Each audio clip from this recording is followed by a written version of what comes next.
quando ele começou a olhar para as circunstâncias adversas, o medo começou a atingir-lhe de forma fulminante. Desviou o olhar de Jesus, passou a olhar para o medo e para a tempestade. Então ele começou a afundar. A pergunta que precisa ser feita é a seguinte: por que Pedro, que estava com Jesus, teve medo de uma ameaça à sua vida? Aliás, Jesus é o dono da vida. Vim para que tenham vida e vida com abundância. Ele estava ali ao lado da vida, ao lado de Jesus. E, no entanto, titubeou, claudicou na fé. Como explicar que um homem que vira Jesus fazer tantos sinais, tantos milagres, não admitisse que estivesse seguro com aquele que criou os ventos e as tempestades? A resposta é uma só: falta de fé. É o que acontece com muitos de nós crentes quando enfrentamos as tempestades do mar da vida. Vivemos grandes lutas, vivemos tempos difíceis, fim dos tempos. Basta observar o cenário mundial e constatar o que está ocorrendo à nossa volta. Mas nós temos fé em Jesus Cristo. Quem lê a Bíblia sabe que por inúmeras vezes Deus livrou o seu povo de uma situação difícil, onde a morte parecia iminente. As areias do deserto e o mar vermelho testemunharam o livramento que Deus deu a Israel na passagem pelo mar seco. Mas pouco antes de acontecer o milagre, o povo de Israel presenciara o Senhor derramar 10 pragas sobre o Egito, ferindo todos os primogênitos da terra do Egito, tanto homens como animais. Ao olhar o exército de Faraó disposto a capturá-los ou matar aos que lhe resistissem, temeram muito. Diz o texto no capítulo 14, verso 10 a 14, do livro de Êxodo: então os filhos de Israel clamaram ao Senhor e disseram a Moisés: não havia sepulcros no Egito para nos tirares de lá, para que morrêssemos neste deserto? Por que nos fizeste isto, que nos tens tirado do Egito? Não é esta palavra que temos falado no Egito, dizendo: deixa-nos que sirvamos aos egípcios? Pois que melhor nos fora servir a eles do que morrermos neste deserto. Moisés, porém, disse ao povo: não temais, estai quietos e vede o livramento do Senhor que hoje vos fará, porque os egípcios que hoje vistes nunca mais vereis para sempre. Senhor pelejará por vós e vos calareis. É só contemplar o cenário bíblico que nós vamos ver os milagres que Deus operou, os livramentos que deu ao seu povo. No entanto, basta um sinal de perigo à nossa frente que nós já ficamos desesperados. Para que serve a Bíblia? Para que servem os exemplos dos grandes heróis da fé? Onde aplicar essas experiências? Quem lê a Bíblia não fica apavorado diante de uma grande ameaça que está à nossa volta, ameaçando ceifar vidas. Eliseu estava cercado pelo exército sírio que queria matá-lo. Geazi, servo de Eliseu, ao ver a cidade cercada pelo exército inimigo, ficou apavorado e disse então a Eliseu: ai, meu Senhor, que faremos agora? A resposta do homem de Deus foi: não temas, porque mais são os que estão conosco do que os que estão com eles. E orou Eliseu, dizendo: Senhor, peço-te que lhe abra os olhos para que veja. E o Senhor abriu os olhos do moço e viu, eis que o monte estava cheio de cavalos e carros de fogo em redor de Eliseu.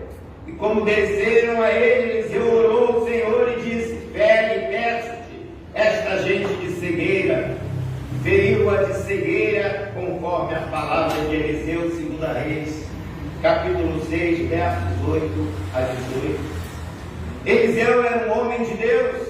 Quem é de Deus não teme ameaças. O salmista no Salmo 23, versículo 4, faz a seguinte afirmação: ainda que eu andasse pelo vale da sombra da morte, não temeria mal algum, porque tu estás comigo. A tua vara e o teu cajado me consolam. Mesmo diante das ameaças, vamos nos lembrar deste salmo. Estamos lendo. Uma das grandes frases de Alexandre o Grande foi: quão grandes são os perigos que enfrento para zelar pelo meu nome em Atenas. Mas muitos crentes não estão dispostos hoje a enfrentar perigos para manterem seus nomes como verdadeiros cristãos, honrando esse título dado aos primeiros seguidores de Jesus na cidade de Antioquia. Se você olhar para a morte olhará também para você. Isso é verdade, da qual não podemos fugir. Nenhum crente verdadeiro deve deixar de realizar a obra de Deus com medo de morrer. Na verdade, existem algumas precauções que precisam ser tomadas bem antes de se apresentar o perigo. Por exemplo, Daniel tinha uma vida de oração e dava bom testemunho. Quando veio a ordem da autoridade máxima daquele país, dizendo que se alguém se curvasse e fizesse a petição a qualquer Deus ou qualquer homem que não fosse ao rei Dario, pelo espaço de 30 dias, seria lançado na cova dos leões. Daniel, capítulo 6, versículo 7. O que aconteceu com Daniel? Cumpriu a ordem dos homens e ficou sem falar com Deus? Ou arriscou sua vida e se manteve fiel ao Deus Todo-Poderoso? Meus irmãos, o que precisamos entender é: as coisas que aconteceram com crentes no passado poderão ocorrer conosco ou não? Servem para eles e não servem para nós?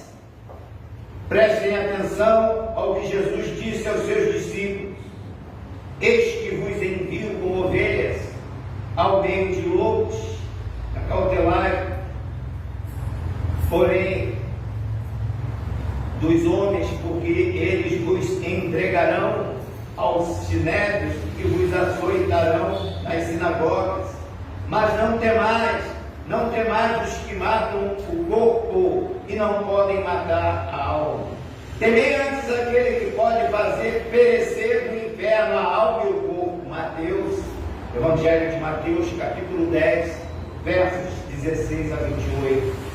O apóstolo Paulo repetiu as palavras do Salmo 44, 22, falando aos romanos: por amor de ti somos entregues à morte todo dia. Romanos capítulo 8, verso 36. Isto quer dizer que quando nascemos já começamos a morrer fisicamente, mas a nossa alma não está morta. Ela é alimentada pela fé através da palavra que nos ensina de Gênesis a Apocalipse. Que temos que alimentar a nossa alma, que é imortal, custe o que custar, pois ela vale mais do que todas as riquezas do mundo. Jesus, ensinando aos discípulos, disse-lhes: porque aquele que quiser salvar a sua vida, perdê-la-á, e quem perder a sua vida por amor de mim, achá-la-á. Pois que aproveita o homem ganhar o mundo inteiro e perder a sua alma. Na China e em alguns países do Oriente Médio, há cristãos que estão frequentando os cultos nas igrejas chamadas subterrâneas, sabendo que se forem descobertos serão mortos. Aqui no Brasil, graças a Deus, não temos por enquanto esse tipo de ameaça, mas estamos ameaçados pelo crime, a imoralidade, a corrupção, prostituição e por aí vai. A pergunta que precisamos fazer é: os que destroem o corpo podem também destruir a nossa alma? A resposta é não. Deus não está indiferente ao que está acontecendo de mal no mundo. Nada acontece sem que Ele saiba ou permita. A Bíblia diz, e assim com confiança ousemos dizer: o Senhor é o meu ajudador, não temerei o que me possa fazer o homem. Hebreus, capítulo 13, versículo 6. Se Deus é o meu ajudador, está me ajudando, está comigo, preocupado comigo, eu vou temer as ameaças do homem? O crente não deve agir como os ímpios, que ficam apavorados quando surge o perigo. Alguns até acham que não ir a cultos noturnos na igreja é garantia de preservação de sua integridade física. Acontece que faltar aos trabalhos da igreja, seja em que horário ou circunstância for, o torna mais fragilizado espiritualmente e mais vulnerável ao medo e pavor diante das vicissitudes que a vida nos impõe. Se me ocorrer um mal indo à casa de Deus, cultuá-lo é provação ou propósito de Deus para algo que na maioria dos casos não sabemos. Mas se o mal me acontecer estando fora do lugar que deveria estar como cristão, naquele momento não há como excusar-me diante de Deus. Se ir ao culto noturno é perigoso de ser assaltado pelo homem, negligenciar a essa obra, faltando aos trabalhos deliberadamente, é muito mais, mas muito mais perigoso de ser assaltado por Satanás em sua vida espiritual. A Bíblia diz que o justo viverá da fé, Romanos capítulo 1, versículo 17. Que fé é essa que leva o cristão a desviar-se da igreja com medo de ser assaltado? Bem falou Jesus aos seus discípulos a respeito desse momento na vida da igreja. Quando, porém, vier o Filho do Homem, porventura achará fé na terra. Lucas capítulo 18, versos 7 a 8. Para o homem do mundo, o corpo é mais importante do que a alma. Mas para o homem de Deus, a alma tem muito mais valor, pois ela permanece viva após a morte e o corpo virará pó. É oportuno frisar que a Bíblia não despreza o corpo, pois ela mesma afirma ser o nosso corpo templo do Espírito Santo. Acontece que esse templo só será honrado se a alma estiver sã, com saúde. Com relação a assaltos, é evidente que deve-se montar estratégias para evitar o mal, não andando em lugares perigosos e em altas horas da noite, não usar joias de alto valor ou exibir celulares. Deus nos guarda, mas não devemos tentá-lo. Precisamos fazer a nossa parte, outro sim.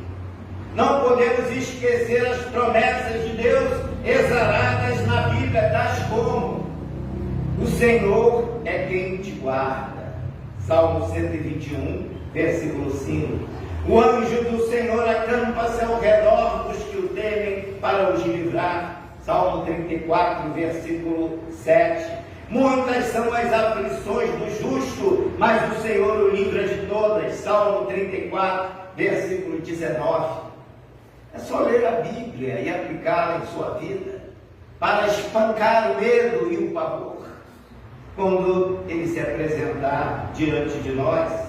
É bom salientar que a adversidade pode ocorrer até dentro de nossa casa.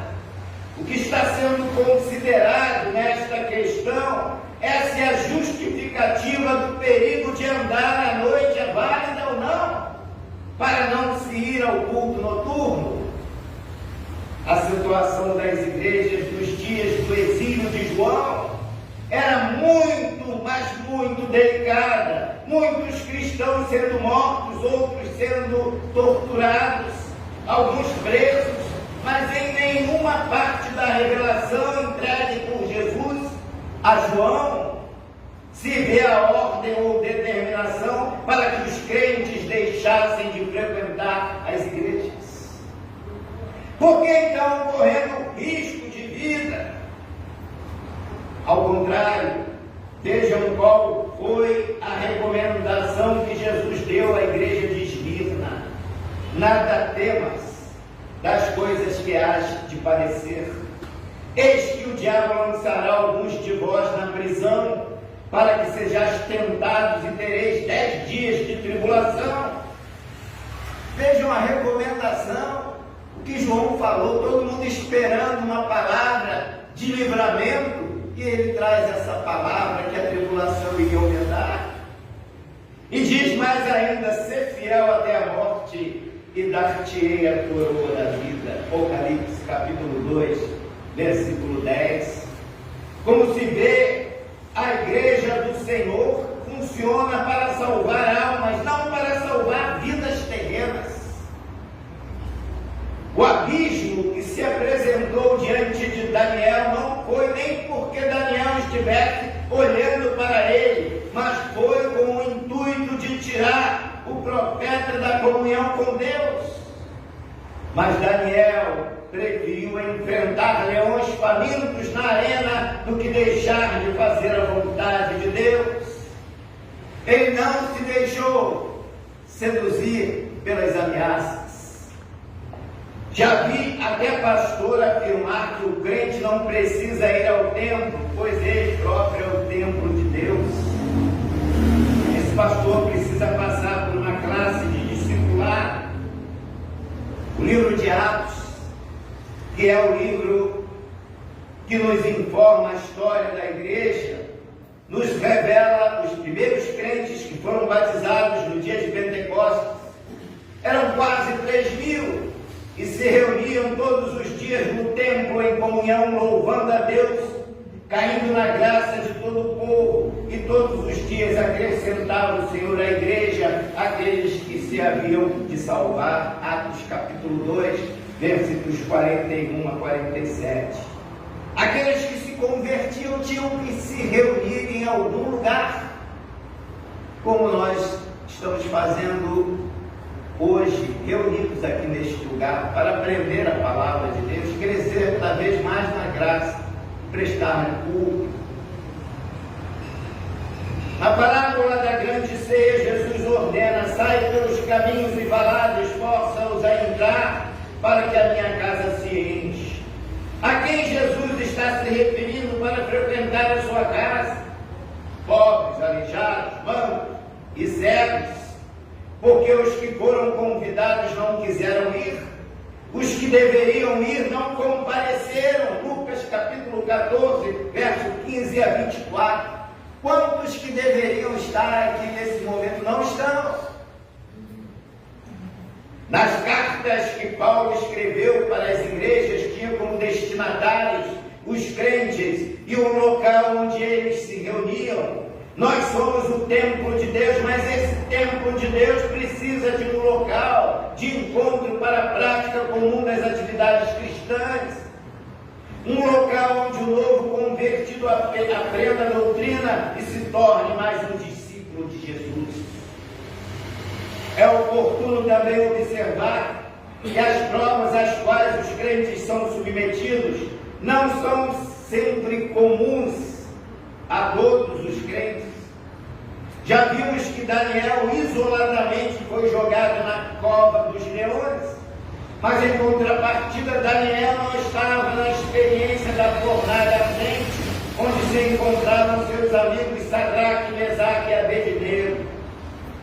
Jonas foi engolido por um peixe enorme, um monstro marinho, enquanto o apóstolo Paulo foi mordido por uma serpente na ilha de Malta. Interessante que nenhum destes morreram nas experiências terríveis pelas quais passaram. Da mesma forma, nós que estamos nas mãos de Deus, não podemos de forma alguma pensar que a nossa morte está diretamente ligada à observância às normas de segurança, de higiene e de saúde.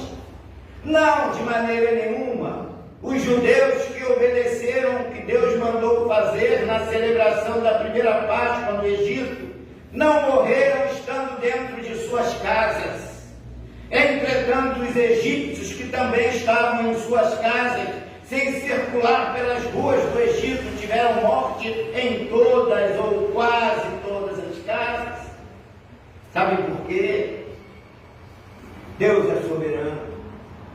Ele faz o que quer, quando quer, da maneira que quiser, como diz o apóstolo Paulo em Romanos, capítulo 9, versículo 14 a 19, que diremos, pois que é a injustiça da parte de Deus? De maneira nenhuma. Pois diz a Moisés, compadecer-me-ei de quem me compadecer, terei misericórdia de quem eu tiver misericórdia. Assim, pois, isto não depende do que quer, nem do que como corre, mas de Deus que se compadece, porque diz a Escritura a Faraó, para isto mesmo te levantei, para em te mostrar o meu poder e para que o meu nome seja anunciado em toda a terra. Deus faz o que quer, quando quer, da maneira que quiser. Ele pode nos dar livramento antes de acontecer o perigo, mas pode também nos livrar dentro do perigo. Meu nome precisa ser anunciado em toda a terra, diz o Senhor. Logo, pois, compadece-se de quem quer e endurece a quem quer. Dirás então, por que se queixa ele ainda? Porquanto quem resiste à sua vontade? Ninguém, nenhuma criatura pode resistir à vontade de Deus. Pedro começou a afundar ao imaginar que a tempestade no mar da Galileia poderia tirar-lhe a vida. Deixou de olhar justamente para aquele que veio ao mundo para dar-lhe vida. Em João capítulo 10, versículo 10 está escrito: eu vim para que tenham vida e vida em abundância. O que rouba a vida das pessoas, matando-as e destruindo-as, não tem força para mudar os propósitos de Deus. Que é o homem para se levantar contra Deus? Pó e cinza. Que é o barro para se levantar contra o oleiro que o formou, que o forma, que dá também forma que quer ao barro que está em suas mãos. A Bíblia diz: eu sou o alfa e o ômega, o princípio e o fim de todas as coisas, diz o Senhor, mostrando a sua autoridade, o seu poder, numa época de grande perseguição ao povo de Deus, para que aqueles crentes daquela época pudessem confiar no Senhor.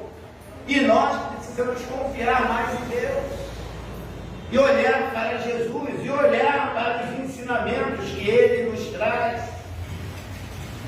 Conta-se que um menino de 10 anos jogava futebol na rua com seus amigos em frente à sua casa. Era de noite.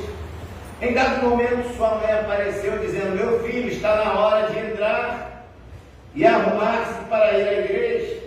Mas ele simplesmente ignorou e continuou jogando. Por fim, disse à sua mãe: hoje eu não vou. Não quis obedecer o que a sua mãe estava determinando. A mãe ficou parada, encarou o menino e falou: bem, você sabe onde deve estar. E tendo falado isto, entrou.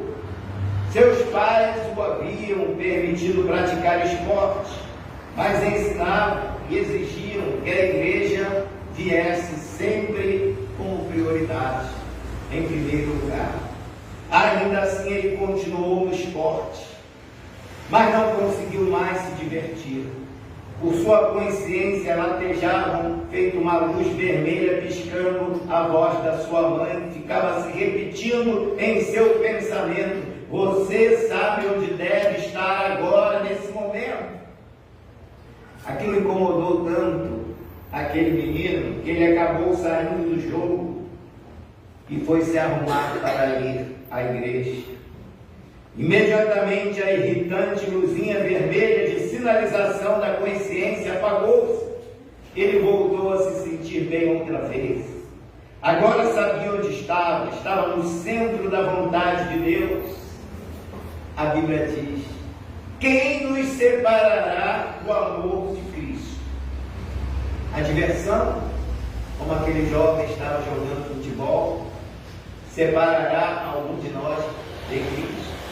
O comodismo, o conforto de ficar em casa, deitado no sofá, na hora do culto, assistindo televisão, isso vai nos separar do amor de Cristo?